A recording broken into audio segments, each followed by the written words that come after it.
இந்த 5 காரியங்களும் நம்முடைய வாழ்க்கையிலே வரும் பட்சத்திலே அல்லாஹ் நிம்மதியான வாழ்வை தருவான். மன மகிழ்ச்சியை, ஆனந்தத்தை அல்லாஹ் நமக்கு விரிவுபடுத்தி கொடுப்பான்.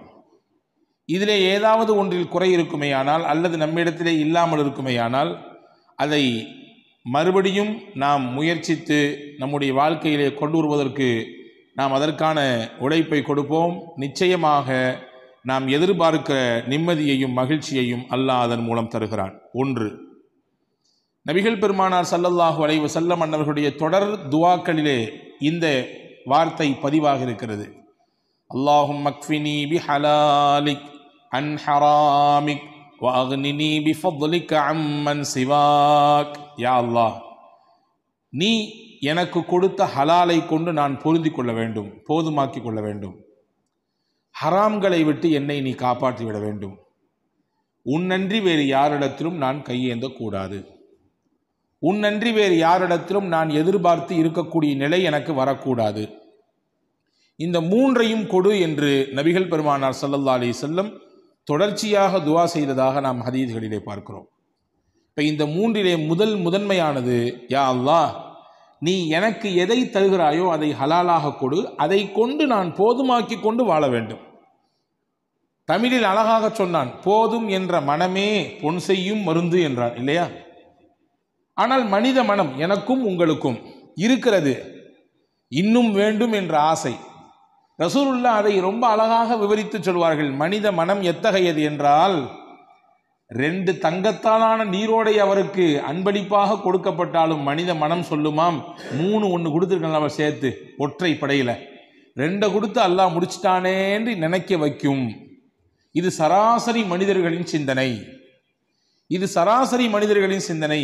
எப்பொழுது அந்த எண்ணப்பாடு குறையும் என்றால், மண்ணுதான் அவர்களுடைய எண்ணத்தை முற்றுப்புள்ளி வைக்க வேண்டும் என்று பெருமானார் ஸல்லல்லாஹு அலைஹி வஸல்லம் சொன்னார்கள். மண் என்றால் மண்ணுக்கு போகும் அந்த நாள்தான் அந்த சிந்தனை குறையும் என்று சராசரி மனிதனுடைய நிலைப்பாட்டை ரசூலுல்லாஹ் விளக்கினார்கள். ஆனால் நல்லோர்கள், நபிமார்கள், வலிமார்கள் இந்த சிந்தனைக்கு அப்பாற்பட்டு தன்னுடைய வாழ்க்கையை போதுமாக்கி கொண்டு வாழ்ந்திருக்கிறார்கள். கிடைத்ததை கொண்டு அல்ஹம்துலில்லாஹ் என்று சொல்லி வாழ்ந்திருக்கிறார்கள். பொதுவாகவே மனிதன் இருப்பதை மறந்து இல்லாததை நினைத்தே தன்னுடைய நடப்பு வாழ்க்கையை தொலைத்து கொண்டிருக்கிறான். ஆனால் நபிகள் பெருமானார் ஸல்லல்லாஹு அலைஹி வஸல்லம் நமக்கு கற்றுத்தந்தது, உங்களுக்கு என்ன இருக்கிறதோ அதை பொருந்தி கொண்டு வாழுங்கள். இன்றைக்கு 20 ரூபாய் என்றால் 20 ரூபாய் தான், அல்ஹம்துலில்லாஹ். இன்னைக்கு 20,000 ரூபாய் என்றால் அதையும் ஏற்றுக்கொள்வோம். ஏற்றுக்கொள்ளுகிற பக்குவம் இருக்கிறது, அது மிகப்பெரியது என்று பெருமானார் ஸல்லல்லாஹு அலைஹி வஸல்லம் கற்றுத்தந்தார்கள். ஹதீஸிலே வருகிறது பாருங்கள். ஹஜ்ரத் ஆயிஷா ரதியல்லாஹு பற்றி உருவத்து பின் ஜுபைர் ரதியல்லாஹு சொல்றாங்க. ஆயிஷா அம்மா ஒரு நாள் எங்கள்கிட்ட பேசிக்கிட்டு இருந்தாங்க. இன்னா குன்னா நந்துரு இலல் ஹிலால் சும்மல் ஹிலால் சலாசத அஹில்லா. 3 மாதம் தலைப்பிறையை நாங்கள் தொடர்ச்சியாக கண்டிருக்கிறோம். வலா வமா ஊகிதத் ஃபீ அபியாத் ரசூலில்லாஹி ஸல்லல்லாஹு அலைஹி வஸல்லம் நார். நபிகள் பெருமானார் ஸல்லல்லாஹு அலைஹி வஸல்லம் உடைய வீட்டிலே அடுப்பை மூட்டுவதற்கு நெருப்பு கூட இல்லை. யார் சொல்றா? இந்த அகிலத்தின் அருள் கொடை அன்னலம் பெருமானார் ஸல்லல்லாஹு அலைஹி வஸல்லம் உடைய துணைவியார் அன்னை ஆயிஷா அம்மா சொல்றாங்க. 3 மாசம் தொடர்ச்சியா தலைப்புறைய பார்த்தோம். ஆனால் ரசூலுல்லாஹ்வுடைய வீட்டில் அடுப்பு எரிக்கிறது கூட எண்ணெய் இல்லை. இப்போ பக்கத்தில் இருந்த உருவத்து பின் ஜுபைர் ரலியல்லாஹு கேட்டாங்களா, யா ஹாலாமா தஆமுக்கும், அந்த காலகட்டத்தில் உங்களுக்கு எப்படி உணவு? வீட்டில் அடுப்பே இல்லைன்னா எங்கிட்டு உணவு இருக்கும்? நீங்கள் எதை சாப்பிட்டு நீங்கள் உங்களுடைய அந்த பசியை போக்கி கொண்டீர்கள் என்று கேட்ட பொழுது ஹஜ்ரத் அன்னை ஆயிஷா ரலியல்லாஹு தஆலா அன்ஹா திருப்தியோடு சொன்னாகலாம், அத்தமரு வல் மா, தாகம் எடுத்தால் தண்ணீர், பசி வந்தால் பேரிச்சம்பழம், அவ்வளவுதான். தாகம் எடுத்தால் தண்ணீர், பசி வந்தால் பேரிச்சம்பழம். இதுதான் இந்த காலகட்டத்திற்கான நமக்கான அல்லாஹ்வின் முடிவு என்பதை ஏற்றுக்கொண்டோம். இது கிடைத்ததே, பொருந்தி கொண்டோம். இதுவும் கிடைக்காமல் எத்தனை மக்கள் இருக்கிறார்கள், அதை நினைத்து கொடுத்த அல்லாஹ்விற்கு நன்றி செய்தோம் என்று அன்னை ஆயிஷா ரலியல்லாஹு தஆலா அன்ஹா அவர்கள் சொல்வார்கள் என்ற செய்தியை நாம் பார்க்கிறோம். இப்போ அன்பான சகோதரர்களே, போதும் என்கின்ற மனம் இருக்கிறது, நிம்மதியை தரும். மனது அங்கும் இங்கும் அலைபாயாது. ஒரு விதமான பதட்டத்தோடே நாம் இருக்கக்கூடிய சூழல் ஏற்படாது. மன அமைதியை தருவதோடு மட்டுமல்ல, மகிழ்ச்சிக்கும் அது காரணமா. இன்னைக்கு இப்படிதாம்மா நம்ம குடும்பத்தினுடைய சூழல் இதுதான், இதை நீங்க புரிஞ்சுக்கணும். இப்படித்தான் அத்தாவுடைய வருமானம் இருக்கிறது, இப்படித்தான் அண்ணனுடைய வருமானம் இருக்கிறது, இதை கொண்டு தான் நாம் வாழ பழகி கொள்ள வேண்டும். இதை தாண்டிய ஒரு பிரம்மாண்டமான விரிவாக்கம் நிறைந்த வாழ்க்கையை நம்ம எதிர்பார்க்க கூடாது. அல்லாஹ் கொடுத்தால் அதையும் ஏற்றுக்கொள்வோம், இப்படி கொடுத்தால் இதையும் ஏற்றுக்கொள்வோம் என்கின்ற பக்குவத்தை நபிகள் பெருமானார் ஸல்லல்லாஹு அலைஹி வஸல்லம் சமுதாயத்திற்கு சொல்லித் தருகிறார்கள்.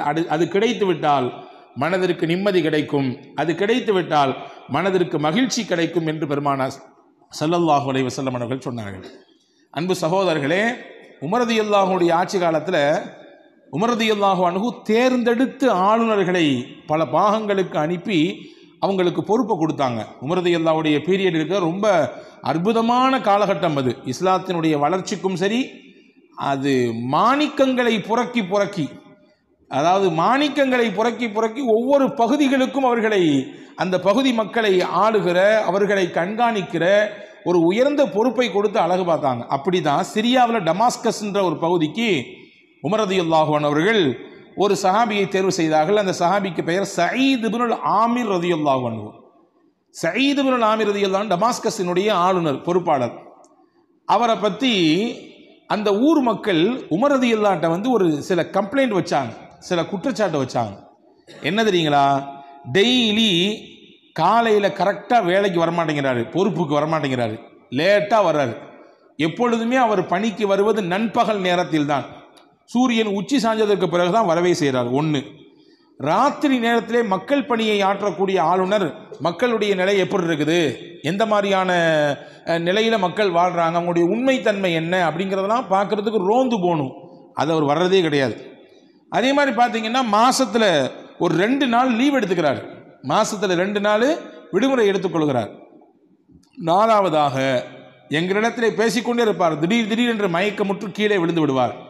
இந்த 4 விதமான குற்றச்சாட்டு எங்களுடைய ஆளுநர் சயீத் இப்னுல் ஆமிரின் மீது நாங்கள் வைக்கிறோம் என்று அந்த மக்கள் சொன்னாங்க. உமர் ரலியல்லாஹு அன்ஹு சயீத் இப்னுல் ஆமிர் ரலியல்லாஹு கூப்பிட்டு, என்னங்க உங்கள் ஊர் பகுதி மக்கள் உங்கள் மீது இந்த 4 குற்றச்சாட்டு வச்சுருக்காங்களா, சரிதானா, ஏன் என்னன்னு கேட்டாங்க. அதில் சயீத் ரலியல்லாஹு சொன்னாங்க, 4மே உண்மைதான், ஆனால் 4க்கு பின்னாடி 4 காரணங்கள் இருக்குது. அதை நான் சொல்லக்கூடாதுன்னு நினைக்கிறேன். ஆனால் எப்போ பொது வழிக்கு பேச்சு வந்துடுச்சோ, பேச்சு வராத வரைக்கும் அதை பற்றி பேச தேவையில்லை. எப்போ பொது வழிக்கு பேசுபொருளாக ஒரு செய்தி வந்து விட்டதோ அதை தெளிவுபடுத்த வேண்டிய பொறுப்பும் கடமையும் எனக்கு இருக்கிறது. இப்போ நான் சொல்கிறேன், நான் டெய்லி ஏன் நான் என்னுடைய பணிக்கு நான் தாமதமாக வருகிறேன், ஏன் நண்பகலில் வருகிறேன் என்றால், நான் இந்த மக்களை ஆளும் ஆளுநர் தான், எனக்கு அந்த போஸ்டிங் கொடுத்துருக்கீங்க. அதனால் இந்த போஸ்டிங்கை வச்சுக்கிட்டு நான் என்னுடைய சுயலாபத்திற்கு, என்னுடைய சுய வேலை வாய்ப்புக்காக வேண்டி யாரையும் நான் பயன்படுத்துவது கிடையாது. என் வீட்டில் சொல்ல போனால் பணியாட்களே கிடையாது, நான் தான், என் மனைவி தான், நாங்களே தான் எல்லா வேலையும் காலையிலிருந்து செய்ய வேண்டும். அதையெல்லாம் செய்து கொடுத்து விட்டு எல்லா பிள்ளைகளுக்கான தேவைகளை எல்லாம் முடிச்சு விட்டு எல்லாம் கிளம்பி நடையாக என்னுடைய பணி அமரத்துக்கு வருவதற்கு இவ்வளோ நேரம் ஆகுது, இதுதான் விஷயம் அப்படின்னாங்க. 2வது சொன்னாங்க, ராத்திரி நேரத்தில் ஏன் நீங்கள் ரோந்து போகிறதில்ல? சயீத் இப்னுல் ஆமிர் ரலியல்லாஹு சொன்னாங்க, பகலெல்லாம் மக்களுக்காக வேண்டி நான் கொடுக்கிறேன், ராத்திரி மட்டும்தான் மிச்சம் இருக்கிறது, என் வீட்டுக்கும் தர வேண்டும் நேரத்தை, படைத்தவனுக்கும் தர வேண்டும். படைத்தவனுக்கு முன்னால் நிம்மதியாக நின்று வணங்கி வழிபடுவதற்கு இரவை நான் ஒப்படைத்து விட்டேன். எனவே பகலெல்லாம் மக்கள் பணி, ராத்திரி மக்களை படைத்த ரப்பின் பணி, அவனுக்கு முன்னால் நிற்கக்கூடிய பணி, அதை செய்வதற்காக வேண்டித்தான் என் இரவை நான் ஒதுக்கியிருக்கிறேன். 2. 3வது சொன்னாங்க, மாதத்தில் 2 நாள் லீவ் போடுறீங்களாமே, என்ன காரியம்? அதில் சயீத் இப்னுல் ஆமிர் ரலியல்லாஹு சொன்னார்கள், நான் இந்த நகரத்தினுடைய ஆளுநர், படோடாமமான வாழ்க்கை, அதாவது பகட்டு வாழ்க்கை, அப்படியான சூழலுக்கு இன்னைக்கு உலகம் தள்ளப்பட்டிருக்கிறது. காசே இல்லைனாலும் ரொம்ப கடன் வாங்கியாவது நம்மளுடைய இந்த நிகழ்ச்சியை சிறப்பாக நடத்தி காட்டணும் அப்படின்ற மாதிரியான சிந்தனை இன்னைக்கு நிறைய பேர்ட்ட இருக்குது. ஆனால் ஒரு ஊரின், சொல்ல போனால் ஒரு நாட்டின் ஆளுநர், டமாஸ்கஸ் என்ற மிகப்பெரிய பறந்து விரிந்த அந்த பகுதிக்கான ஆளுநர் ஹஸரத் சயீத் இப்னுல் ஆமிர் ரலியல்லாஹு சொல்றாங்க, 2 நாள் விடுப்பு எதற்கு என்றால், நான் உடுத்துவதற்கு 2 நல்ல துணிகள் தான் இருக்கிறது. அந்த 2 நல்ல துணிகளை மாற்றி மாற்றி மாற்றி மாற்றி தான் நான் பயன்படுத்துவேன். இந்த 2 நாளில் தான் நான் அதை துவைத்து உலர வைத்து காய வைத்து மறுபடியும் அதை போட்டுக்கொள்வதற்கு எனக்கும் சரி என்னுடைய வீட்டினுடைய அந்த பணிகளையும் சரி செய்வதற்கு எனக்கு 2 நாட்கள் தேவைப்படுகிறது, எனவே தான் நான் விடுமுறை எடுத்துக்கொள்கிறேன் என்று சயீத் இப்னு ஆமிர் ரலியல்லாஹு சொன்னாங்க. 4வது ஏன் திடீர்னு மயக்க போறேன்னு கேட்ட பொழுது முன்னால் நடந்த ஒரு நிகழ்ச்சியை சொல்லி காட்டி என்னுடைய நண்பர் ஹுபைப் ரலியல்லாஹு அன்ஹு அவர்கள் ஷஹீதாக்கப்பட்ட பொழுது மக்காவிலே நான் அப்பொழுது இஸ்லாத்தை ஏற்றுக்கொள்ளாதவனாக இருந்தேன். அல்லாஹு தாலா அவனுடைய சத்திய இஸ்லாத்தை ஏற்றுக்கொண்டதற்காக வேண்டி ஹுபைப் ரலியல்லாஹு அன்ஹு தூக்கு மேடையிலே தூக்கி எறியப்பட்டார்கள். அவர்கள் கழுத்து நெரித்து கொல்லப்பட்டார்கள். அந்த சமயத்தில் அவங்க அந்த நேரத்திலும் கூட அல்லாவை விட்டு கொடுக்கவில்லை, அல்லாவின் தூதரை அவர்கள் விட்டு கொடுக்கவில்லை. சின்ன ஒரு வார்த்தை கூட சொல்லாமல் அந்த வலியையும் வேதனையும் தாங்கிக்கிட்டாங்க. அதை நினச்சி பார்ப்பேன், நாமும் அந்த கூட்டத்தில் ஒரு ஆளாக நின்னமே, நம்மளால ஹுபைபுக்கு எந்த ஒரு நன்மையும் செய்ய முடியலையே என்று நினைக்கும் போதெல்லாம் எனக்கு மயக்கம் வந்துடும், என்னை அறியாமல் நான் மயங்கி கீழே விழுந்துருவேன் என்று சயீத் இப்னு ஆமிர் ரலியல்லாஹு அன்ஹு 4க்கும் 4 விளக்கத்தை சொன்னவுடன் ஹஜ்ரத் உமர் ரலியல்லாஹு அன்ஹு கண்ணீரோடு ஹஜ்ரத் சயீத் இப்னு ஆமிர் ரலியல்லாஹுவை கட்டிப்பிடித்து, இப்படிப்பட்ட மகத்தான மனிதர்களால் தான் பூமி இயங்கிக் கொண்டிருக்கிறது, எவ்வளவு அதிகாரம் இருந்து எவ்வளவு பெரிய பொறுப்பில் இருந்த பொழுதும் கூட ரொம்ப அதை பயன்படுத்தி தன்னை வளர்த்து கொள்ள வேண்டும் என்ற சிந்தனை மிக்கவர்கள் அதிகம் இருக்கிற இந்த காலகட்டத்தில் அவ்வளோ பெரிய போஸ்டிங்கில் உட்கார்ந்திருக்கும் பொழுது கூட எளிமையாக தனக்கு என்ன இருக்கிறதோ அதை கொண்டு மக்கள் பணியை எவ்வாறு சிறப்பாக செய்வது என்பதின் மீது திட்டமிட்டாரே, இப்படியான உங்களை போன்ற மனிதர்களால் தான் பூமி இயங்கிக் கொண்டிருக்கிறது, வானம் இடிந்து கீழே விழுந்து விடாமல் தடுக்கப்பட்டிருக்கிறது என்று ஹஜ்ரத் உமர் ரலியல்லாஹு அன்ஹு சயீத் இப்னு ஆமிர் ரலியல்லாஹுவை பாராட்டினார்கள் என்பதாக நாம் பார்க்கிறோம். ஆக மன நிம்மதியையும் மகிழ்ச்சியையும் நிறைவாக நம் வாழ்க்கையில் நாம் பெற வேண்டும் என்றால் நம்மிடத்தில் இருக்க வேண்டிய முதல் அம்சம் எது இருக்கிறதோ அதை கொண்டு போதுமாக்கி கொண்டு வாழக்கூடிய அந்த பக்குவத்தை பெற்றுக்கொள்ள வேண்டும். அதை பெறுவதற்கு முக்கியமான வழி என்னவென்றால் ரசூலுல்லாஹ் சொல்லிக் கொடுத்த அந்த துவா, அல்லாஹும்ம அக்ஃபினி பிஹலாலிக் அன் ஹராமிக் வஅக்னினி பிஃபத்லிக அம்மன் சிவாக். இந்த துவாவை நாம் திரும்ப திரும்ப ஓதுகிற பொழுது அந்த போதும் என்கின்ற மனதை அல்லாஹ் நமக்கு நிறைவாக தருகிறான். 1. 2வது, மன நிம்மதியையும் மகிழ்ச்சியையும் பெறுவதற்கு 2வது வழி தமிழில் சொல்லுவோம் அல்லவா, மறப்போம் மன்னிப்போம். ஆனால் எனக்கு மன்னிப்பு இந்த லாங்குவேஜிலே பிடிக்காத வார்த்தை அப்படின்னு நிறைய பேர் பேசிட்டு இருக்கிறான். அதுவெல்லாம் தப்பு. உலகத்திலே வலிமையான மனிதர்கள் யார்? யார் வலிமையான மனிதர்கள்? நிறைய இராணுவ தளவாடங்கள் எல்லாம் எங்களிடத்தில் இருக்கிறது, அல்லது நிறைய செல்வாக்கு மிக்கவராக நான் இருக்கிறேன், என் இடத்துல பொருளாதார பலம் இருக்குது, என்கிட்ட நான் சொன்னா சொடக்கு போட்டா எனக்கு வேலை செய்யறதுக்கு வரிசையில் வந்து நிற்பாங்க ஆட்கள், நான் படித்திருக்கிறேன், பட்டம் பெற்றிருக்கிறேன், உயர்ந்த பதவிகளிலே இருந்திருக்கிறேன், இதுவெல்லாம் வலிமையான மனிதன் என்பதற்கு அடையாளமா? நிச்சயமாக கிடையாது. இது எதுவுமே வலிமையான மனிதன் என்பதற்கு அடையாளம் கிடையாது. பின்ன என்ன? ஒரு மனிதன் வலிமையான மனிதன் என்பதற்கு அடையாளம் என்ன தெரியுமா? யாருடைய மனம் பிறரை மன்னிக்கிறதோ அவர்தான் உலகத்திலேயே வலிமையான மனிதன். நினைச்சுக்கிட்டே இருந்து அவர் செஞ்சதை, அவர் நமக்கு இழைத்த அந்த துரோகத்தை அல்லது ஏதாவது ஒரு செயலை அல்லது ஏதாவது சில வார்த்தைகளை நினைத்து நினைத்து புழுங்கி கொண்டிருப்பவர் மனிதர், அவன் வலிமையான மனிதர் இல்லை.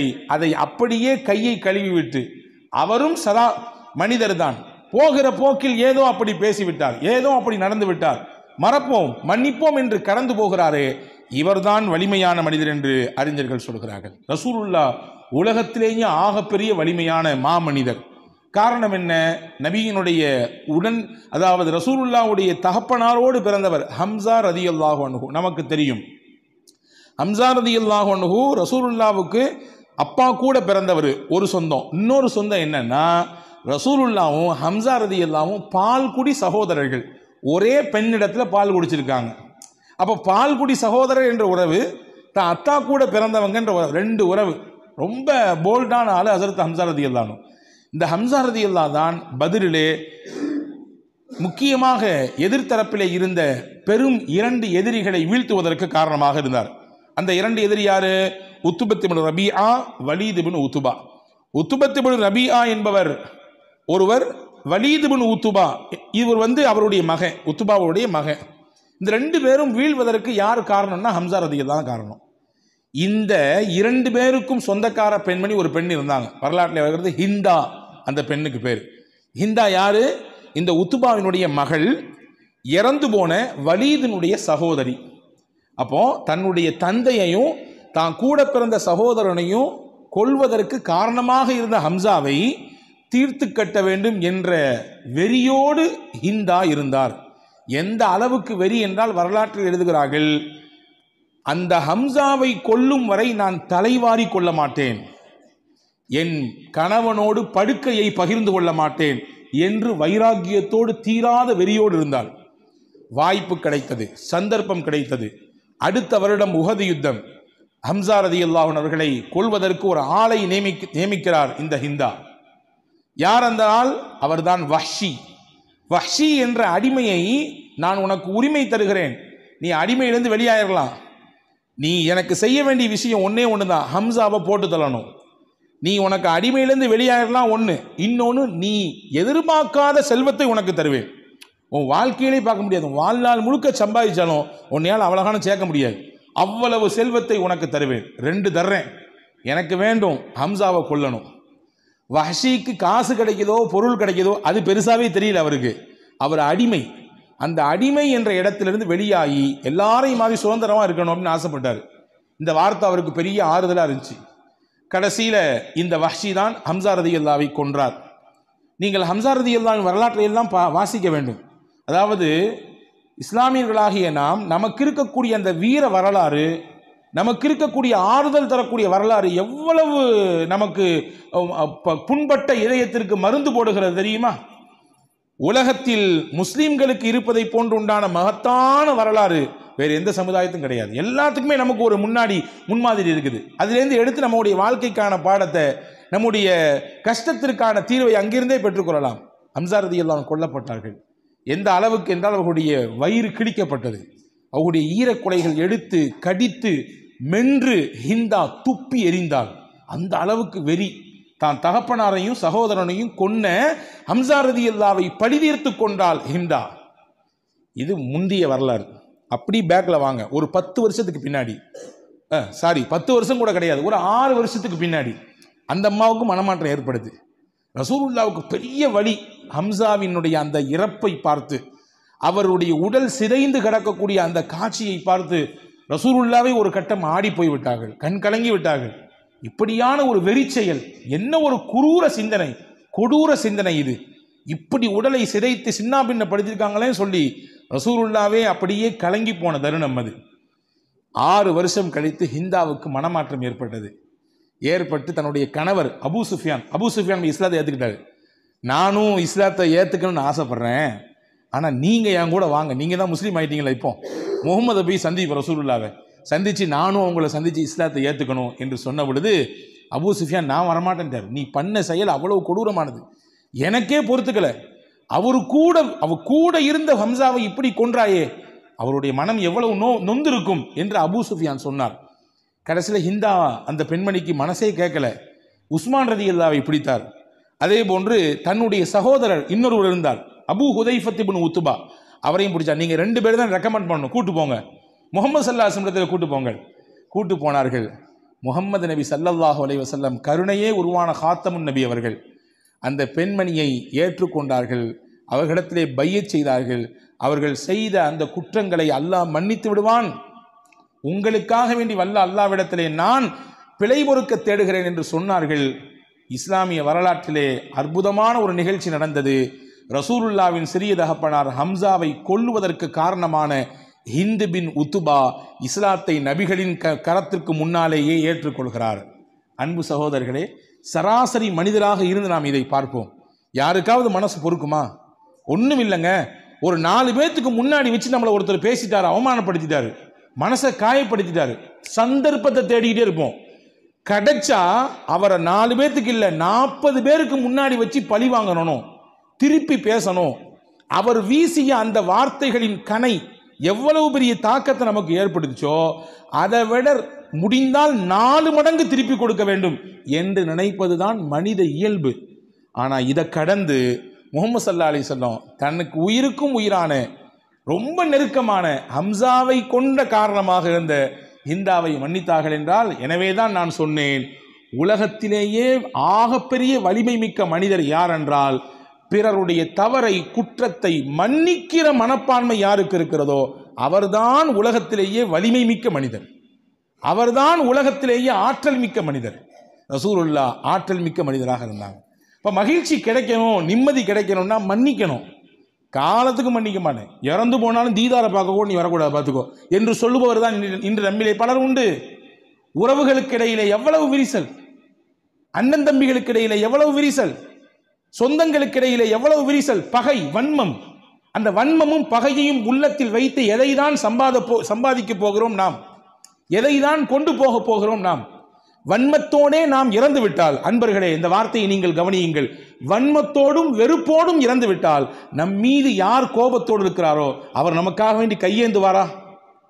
நம்முடைய இழப்பை நினைத்து அவர் வருந்துவாராம்? போய் தொலையட்டும் முசீபத்து, இத்தனை காலம் எவ்வளவு கொரூரம், எவ்வளவு வன்மத்தோடு இருந்தா மனுஷன், செத்து தொலையட்டும் என்று அவர் சொல்லிவிட்டார். நம்முடைய மறுமையை அது கெடுப்பதற்கு அது காரணமாகிவிட்டால். எனவே அன்பர்களே, உலகத்தில் மகிழ்ச்சியை தேடினால், நிம்மதியை வேண்டும் என்று ஆசைத்தால் மறங்கள், மன்னியுங்கள், மன்னியுங்கள், மறந்து போங்கள், கடந்து போங்கள். இதைவிட மிகச் சிறப்பானதை அல்லாஹ் உங்களுக்கு தருவான் என்று மார்க்கம் அழகாக சொல்லித் தருகிறது. இது இரண்டாவது வழி. மூணாவது வழி, அல்லாஹ் நமக்கு என்ன தலைவிதின்னு எழுதியிருக்கிறானோ அதை ஏற்றுக்கணும். கலா கதிரை நம்பியவர்கள் நாம் இல்லையா? கலா கதிரை நம்பி இருக்கிறோம், அல்லாஹ்வின் மீது முழுமையாக சார்ந்து இருக்கிறோம்.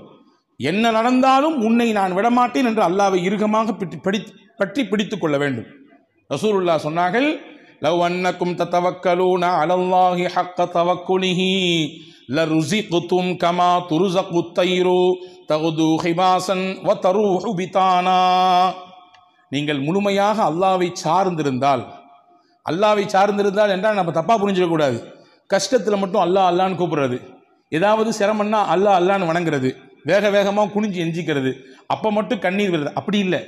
எல்லா காலகட்டத்திலும் கஷ்டம், நஷ்டம், சந்தோஷம், மகிழ்ச்சி, வாழ்க்கை ரொட்டீனா அப்படியே சுற்றிக்கிட்டே வரும். கஷ்டம் வரும், சந்தோஷம் வரும், மகிழ்ச்சி வரும், நெருக்கடி வரும், கவலை வரும், இழப்பு வரும், எல்லாம் சுற்றி சுற்றி வரும்.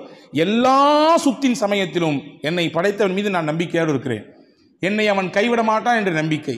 அந்த நம்பிக்கையில் நீங்கள் வாழ்ந்தீங்கன்னா எப்படி அல்லாஹு தாலா பறவைகளை பார்த்து கொள்கிறானோ அந்த மாதிரி உங்களையும் பார்த்துக்குவான். பறவைகளை எப்படி பார்க்கிறான்? அது விரும்பியா கூட்டை விட்டு வெளியே போகிறது. இங்கே போனால் நைட்டு சாப்பாடு கிடைக்கும், இங்கே போனால் மதியம் லஞ்சு கிடைக்கும், இங்கே போனால் காலையில் சாப்பாடு கிடைக்கும், இல்லை, வெறும் வயிற்றோடு போகுது. படைச்சவனுக்கு தெரியும் தர்றதுக்கு, அப்படி போகுது. திரும்பி கூட்டுக்கு வரும்பொழுது வயிறார சாப்பிட்டுட்டு வயிறு நம்ப வருது. இந்த மாதிரி அல்லாஹ் உங்களை வைப்பான். நாங்கள் ஸல்லல்லாஹு அலைஹி வஸல்லம் அப்போ கதிரை நம்ப வேண்டும். நமக்கான தலைவிதி என்னவோ அதை நம்ப வேண்டும். ரசூலுல்லாஹ் அழகாக கற்றுக் கொடுத்த ஒரு துவா, அல்லாஹும்ம லா மானிஅ லிமா அதைத் வலா முஅத்திய லிமா மனஅத். எவ்வளவு அற்புதமான வார்த்தை தெரியுமா இது? ரசூலுல்லாஹ் ஓதுன துவா. இறைவா, நீ கொடுத்ததை யாராலும் தடுக்கவே முடியாது. நீ கொடுக்க வேண்டும் என்று நாடிவிட்டால் உலகமே சேர்ந்தாலும் அதை தடுக்கவே முடியாது. ஆனால் நீ கொடுக்க கூடாதுன்னு நினைச்சிட்டா ஊர் இல்லை, உலகமே சேர்ந்து தந்தாலும் தர முடியாது. எல்லாம் உன் கையில் இருக்கிறது. எனவே எங்களுக்கு நல்லதைத்தா என்று பெருமானார் ஸல்லல்லாஹு அலைஹி வஸல்லம் அழகாக கற்றுத் தந்தார்கள். கதிரை நம்ப வேண்டும், மனம் தளர்ந்து விடக்கூடாது. ஹதீஸிலே வருகிறது, ஒரு மனிதருக்கு அல்லாஹ் சொர்க்கத்திலே ஒரு பிரம்மாண்டமான மாளிகை கட்டும். நாம் என்ன வீடு கட்டுகிறோம், இதை விட 100 மடங்கு இல்ல, லட்சம் மடங்கு இல்ல, கோடி, அதை விட தாண்டி பிரம்மாண்டமான வீட்டை அல்லாஹ் கட்டி வைப்பான். அதனுடைய பேரழகை பார்த்து அங்கும் இங்கும் சொர்க்கவாதிகளே மதிமயங்கி போவார்கள். யாருக்குரிய வீடு இது? இவ்வளவு பிரம்மாண்டமா இருக்கிற, எவ்வளவு பேரழகு என்று சொர்க்கவாதிகளே மயங்கி போவார்கள். அந்த வீட்டுக்கு பேரு பைத்துல் ஹம்த், புகழுக்குரிய வீடு என்று அல்லாஹ் பெயர் வைப்பான். யாருக்கு அந்த வீடு தெரியுமா? ரசூலுல்லாஹ் சொன்னாங்க, உலகத்திலே ஒரு மனிதருக்கு நாம் ஒரு பிள்ளையை கொடுத்தோம். அந்த பிள்ளையை நல்லா வளர்த்தாரு, ஆளாக்குனாரு. நல்ல முறையில் அந்த பிள்ளையை வளர்த்து கொண்டிருக்கும்போது திடீர்னு அந்த பிள்ளைக்கு ஏதோ தெரியல, உடம்பு சுகமில்லாமல் போய் அந்த குழந்தை வஃபாத் ஆயிடுச்சு. அந்த குழந்தையினுடைய இழப்பை தாங்கிக்க முடியல தான்.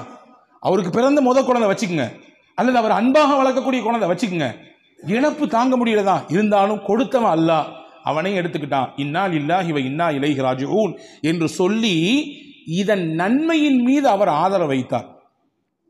இந்த ரூஹை கைப்பற்றிட்டு போகக்கூடிய மலக்குகிட்ட அல்லாஹ் கேட்பானா, என்னுடைய அடியானுடைய ஈரக்குலையை பறிச்சுட்டு வந்துட்டீங்களா? ஆமையா அல்லாஹ். என்னுடைய அடியானுடைய அன்புக்குரிய பிள்ளையை பறிச்சுட்டு வந்துட்டீங்களா? ஆமையா அல்லாஹ். என் அடியான் என்ன சொன்னான்? யா அல்லாஹ், இன்னா லில்லாஹி வ இன்னா இலைஹி ராஜிஊன். இறைவா, நாங்கள் எல்லோரும் அல்லாஹ்விற்குரியவர்கள், உன் பக்கம்தான் மீண்டு வரக்கூடியவர்கள். நீ என்ன நினைத்தாலும் எங்களை நீ பயன்படுத்திக் கொள்ளலாம், எப்படியும் பயன்படுத்தலாம். இப்படி சொன்னான்ல. அப்படியா சொன்னா? அவ்வளவு சோகத்திலையும் அவ்வளவு இழப்புலையும் அவ்வளவு வழியிலையும் என்னை புகழ்ந்தானா? கெட்டுங்க அவனுக்காண்டி ஒரு வீட்டை, பிரம்மாண்டமா கெட்டுங்க. அந்த வீட்டுக்கு பேர் வைங்க பைத்துல் ஹம்து, புகழுக்குரிய வீடு. அந்த சோதனையில என்னை புகழ்ந்தானல்ல, என்னை மறக்கலல்ல. அவ்வளவு நெருக்கடியில என்னை புகழ்ந்தானல்ல, அதற்காக வேண்டி அவனுக்கு புகழுக்குரிய வீட்டை கட்டுங்கள் என்று நபிகள் நாயகம் ரசூலுல்லாஹி ஸல்லல்லாஹு அலைஹி வஸல்லம் அல்லாஹ் சொல்வதாக சொன்னார்கள். கதிரை நம்ப வேண்டும். நம்பினால் அல்லாஹ் மகிழ்ச்சியை தருவான்.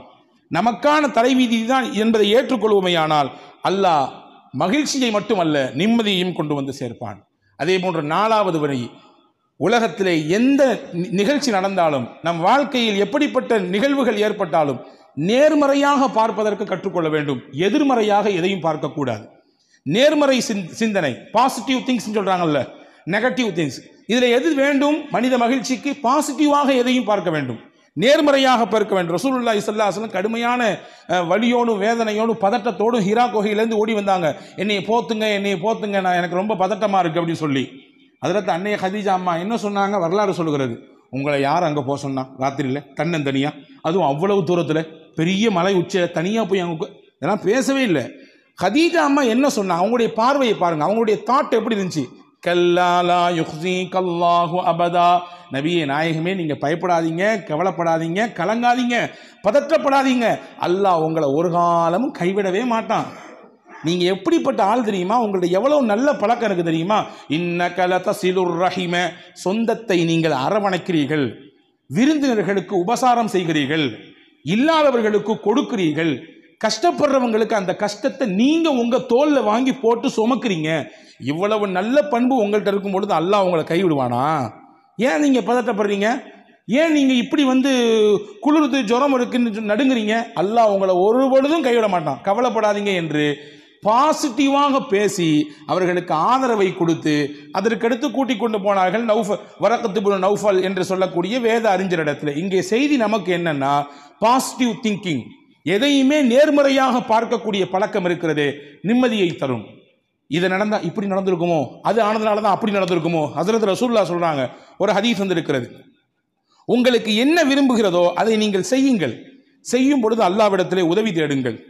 ஒயின் அசாபக்க ஷையுன் ஃபலா தகுல் லவ் அன்னி ஃபஅல்து கதா கான வகதா, ஏதாவது உங்களுக்கு இடர் ஏற்பட்டு விட்டால், ஏதாவது உங்களுக்கு நினைச்ச மாதிரி நடக்கல, அல்லது இவ்வளவு எதிர்பார்த்தீங்க ஆனா அவ்வளவு கிடைக்கல, குறைஞ்சது மட்டும் இல்லை நஷ்டப்பட்டு போனீங்க, நான் அப்படி செஞ்சிருந்தா இப்படி ஆயிருக்கும், நான் இப்படி செஞ்சிருந்தா அப்படி ஆயிருக்கும், நான் சொல்ற மாதிரி நீங்க யாரு கேட்கிறா, நான் சொல்றதை கேளுங்க எல்லாம் கரெக்டா இருக்கும், அப்படிலாம் சொல்லாதீங்க.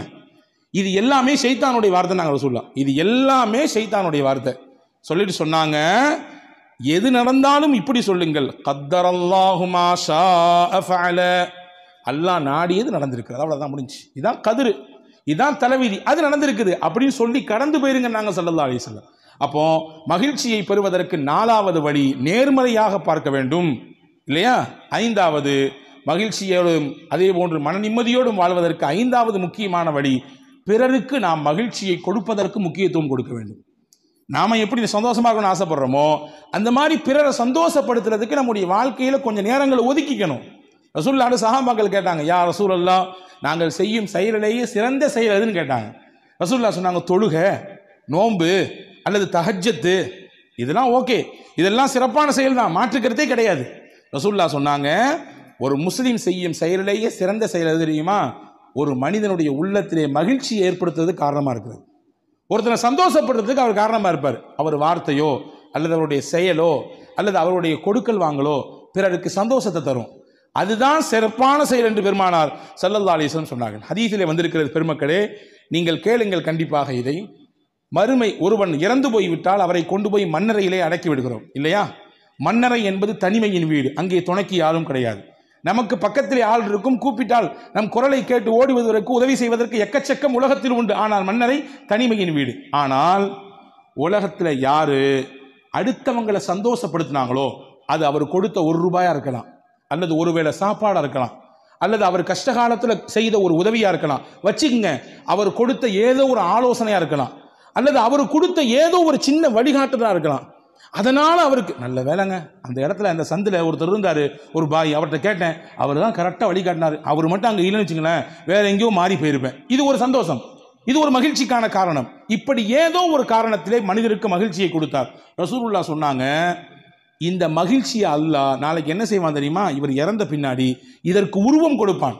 உருவம் கொடுத்து கபருக்கு பக்கத்தில் கொண்டு போய் வச்சிருவான். அது சொல்லுமா, பயப்படாத, நீ ஒன்றும் கலங்காத, பதட்டப்படாத, தனிமையில் இருக்கு நினச்சி நீ வந்து பதட்டப்படாத, உன் கூட நான் இருக்கேன் துணைக்கு. ஏன்னா நீ உலகத்தில் வாழும் பொழுது எத்தனை பேரை சந்தோஷப்படுத்தின, எத்தனை பேரை மகிழ்ச்சிப்படுத்தின, உன்னுடைய பொருளாதாரத்தை கொண்டு எத்தனை பேர் மகிழ்ச்சியாக இருந்தாங்க, உன்னுடைய உதவியை கொண்டு எத்தனை பேர் ஆனந்தப்பட்டார்கள். எனவே உன்னை திடுக்கத்தில் ஆழ்த்த மாட்டான் அல்லாஹ். நீ செய்த மகிழ்ச்சி, நீ கொடுத்த மகிழ்ச்சியை எல்லாம் உருவப்படுத்தி என்னை உனக்கு பக்கத்தில் வைத்து விட்டான். உனக்கு நிம்மதிதான், சந்தோஷம்தான் என்று அது அல்லாஹ் நம்மை பார்த்து சொல்லும் என்று பெருமானார் ஸல்லல்லாஹு அலைஹி வஸல்லம் சொன்னார். எனவே அன்புக்குரியவர்களே, உலகத்திலே மகிழ்ச்சியாக வாழ வேண்டும் என்றால் பிறருக்கு மகிழ்ச்சியை கொடுக்க வேண்டும். தமிழிலே அழகாக சொல்லி வைத்தான், மகிழ்வித்து மகிழ். பிறரை மகிழ்ச்சிப்படுத்தி பார்த்து அதை பார்த்து நீங்க சந்தோஷம் அடைங்க. ஏன்னா உலகத்திலேயே சிறந்த செயல் அடுத்தவர்களை சந்தோஷப்படுத்துவது என்பதாக பெருமானார் ஸல்லல்லாஹு அலைஹி வஸல்லம் சொன்னார்கள். ஆக இந்த 5 காரியங்களும் மன நிம்மதியை பெற்றுத் தருவதோடு மட்டுமல்ல, மகிழ்ச்சிகரமான வாழ்க்கைக்கு காரணமாக இது அமைகிறது. வல்ல அல்லாஹ் நம்முடைய வாழ்க்கையிலே இதை பின்பற்றி நிம்மதியோடும் மகிழ்ச்சியோடும் ஆனந்தத்தோடும் வாழக்கூடிய நல்ல பாக்கியத்தை உங்களுக்கும் எனக்கும் எல்லா மக்களுக்கும் அல்லாஹ் வழங்குவானாக. ஆமீன்.